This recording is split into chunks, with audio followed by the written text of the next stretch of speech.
2025 was a crazy year.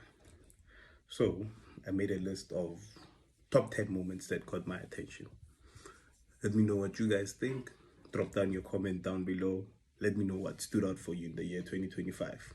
At number 10, we've got R-Truth returning. Now, obviously, after having been released and stating his release on social media, we all went into an uproar.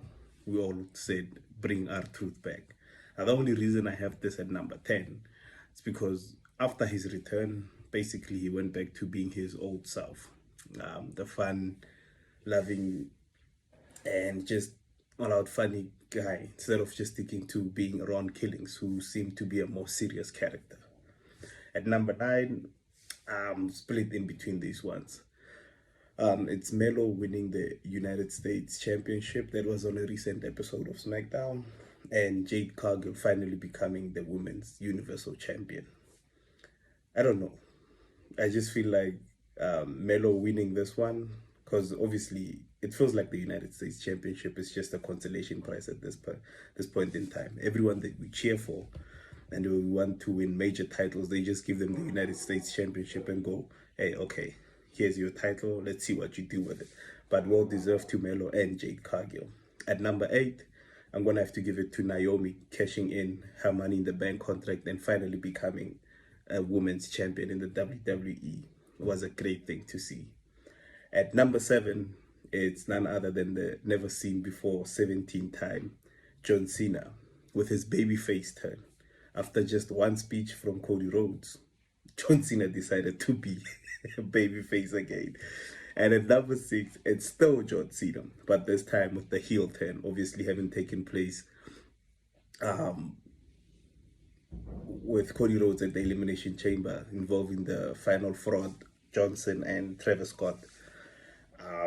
It's still weird how those two interjecting themselves into the story and almost ruined one of the greatest runs in the past 20 years. At number 5, I've got Dominic Mysterio winning the Intercontinental Championship. A lot of hype and a lot of buzz had been buzzing and going around Dominic Mysterio at the time, and him winning that Intercontinental Championship off of Braun Breaker in that Fatal 4-Way was absolutely perfect. He had worked himself to the point where he has improved in the ring, outside of the ring, and being one of the hottest heels in the company at this point in time. He deserved that victory. At number 4, I've got Paul Heyman betraying Roman Reigns and CM Punk to join hands with Seth Rollins, who then would start the stable with The Vision. Number 3, Jey Uso beats Gunther, making him tap out. A lot of people were pissed off about this decision, but it stood out for the year 2025, one of the hottest topics to ever take place. Number 2, I'm going to have to go with John Cena tapping out to Gunther in his final match.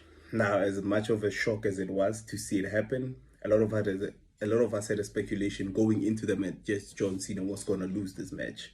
And knowing Cena and how selfless he is, probably made the decision to lose the match himself. But the fact that he tapped out to Gunther, that was unexpected. We expected him to lose the match, but not via tap out. But the story in how it was told, in him tapping out after that, just made it even more beautiful. And finally, in the first place, has to be Seth Rollins' cash in on CM Punk. The rules of the century. At this point in time, Seth Rollins is just rewriting history as he goes by. Let me know what you guys think. Let me know which moment stood out for you guys and what was your top 10 standout moments for 2025. Happy New Year and take care.